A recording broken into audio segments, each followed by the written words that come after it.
If your baked beans turn out mushy, it's not your recipe. You're overcooking them before they ever hit the oven. We can fix that. And we start at this stage right here. So I've got a pound of navy beans, and I soaked them overnight. That's important.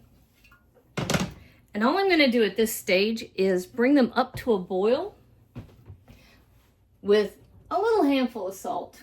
If I can find out where Boone put it.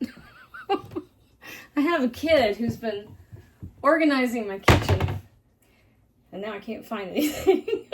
But we're going to bring these up to a boil. We're going to reduce it to a simmer. And then we're only going to let it go about 45 minutes, maybe an hour.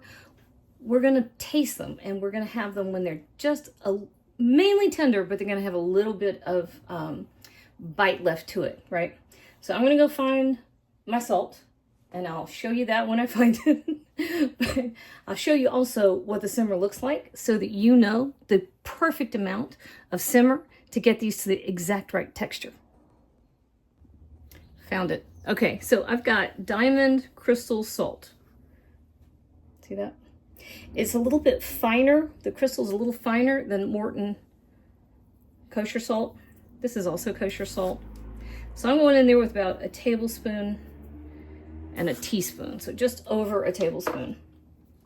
Don't skip the salt. If you skip the salt at this stage, your beans will not be seasoned no matter what you do, because they have to absorb the salt in the cooking liquid. Contrary to popular belief, it doesn't make them tough.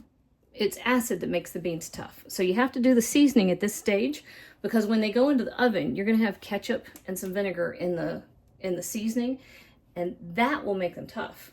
So you have to get them to the right stage of tender with the salt at this stage, or only the salt, or only the sauce rather, will end up seasoned, right? So this is just a waiting game. We're waiting on our watched pot and all that to come to a boil. And I'll show you what the right boiling stage or simmering stage looks like to get these to the right stage of doneness. So show you that in just a minute. All right, we have a nice hard boil. I'm going to turn this as far down as I can get it. Well, you just see like one corner of my mouth. Hello. It's kind of weird. I'm going to lower this so you can see a little bit better. But I'm turning it way down so that it just barely simmers. You see all that foam coming up? It's not going to hurt anything. It's just proteins. But if it bugs you, I gotta admit, it kind of bugs me. Just scoop it off. It would never have occurred to my grandmother to scoop that off, but there we go. It just makes the broth a little more clear. So there we go. Old school, you would have just stirred it in. So you see that right there, what it was doing when I said that, this is as much as we want it to simmer.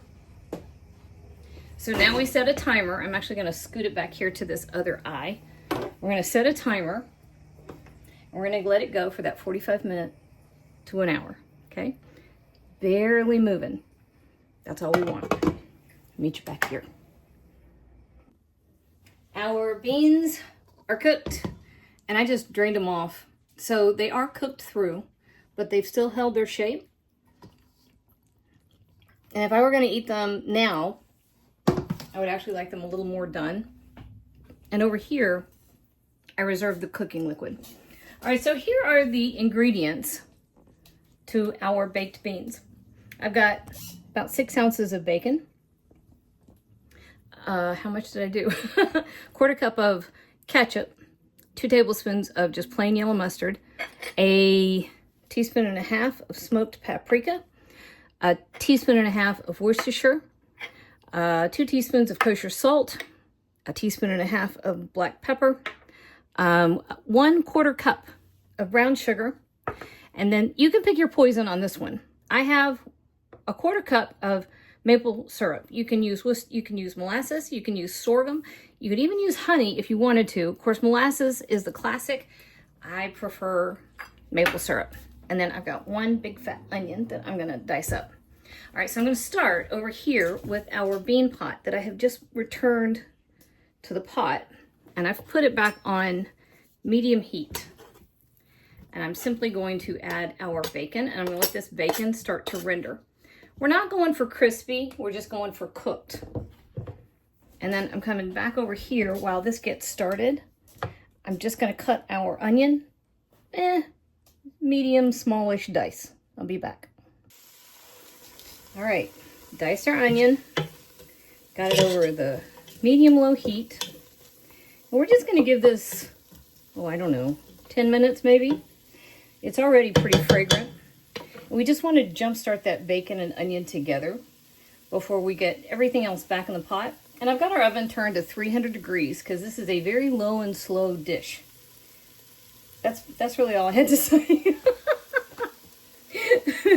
We're just waiting on the jump start. Okay, so we look about like this. So it's gotten soft and the onion has begun to get translucent. So we want to get everybody else in the pot. So I'm going to start with our maple syrup and our paprika, Worcestershire, salt, mustard, and I need to find a spatula. I'll grab one here in a second. So I'm going to turn our heat way down. Here we go. Brown sugar, pepper, and I really just want to stir this together before I add our beans back in here, just to get it nice and incorporated. And then let me find,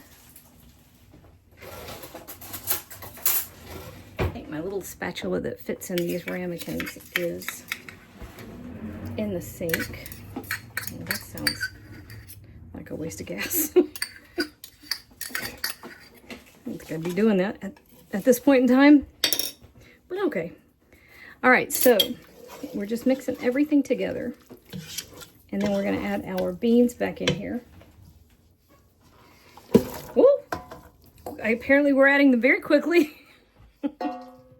And then I did reserve the cooking liquid because you want this to have a nice loose sauce, because it will tighten up as it cooks. And it's going to go the first couple of hours covered. Then the last hour, we're going to uncover it. And you don't want it super sweet. You want a nice balance between the sweet and the savory. And having the dish come out too sweet is often one of the big problems. So we're going to do kind of a taste test here in a second. And it's hard sometimes to judge before everything has come together, but you got to taste everything. And it is an excellent time to judge and adjust your seasoning. So that's half a cup of our cooking liquid. That's 1 cup. All right. So let's that stir together. Give it a taste, and we're going to see how we like it. That's not quite loose enough, I don't think, but let's see what we think.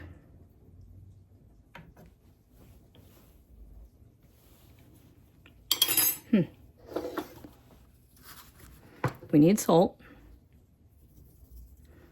and I think we need a little more of our cooking liquid. And I think because we use the maple syrup instead of the molasses, I am going to go in here with just a hint more of the maple syrup and the smoked paprika. Because I want just a bit more. Also, why I like the maple syrup is it's got a subtler sweet. All right, so I think we're good to go. I'm gonna double check. Clean spoon. Oh yeah, that's what it needed. Okay, we're gonna put a lid on him. 300-degree oven for 2 hours. Quick peek, guys. 2 hours in. I'm gonna take the lid off. This is gonna go for another hour. Yeah, I think this is about right, y'all. Check this out.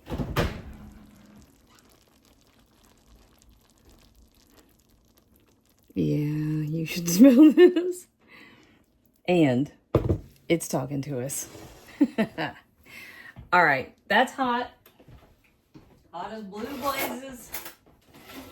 And I don't care. I gotta sneak one. Check out that consistency though. That's perfect. That's where you want to have that uncovered that last hour. I'm gonna hurt myself.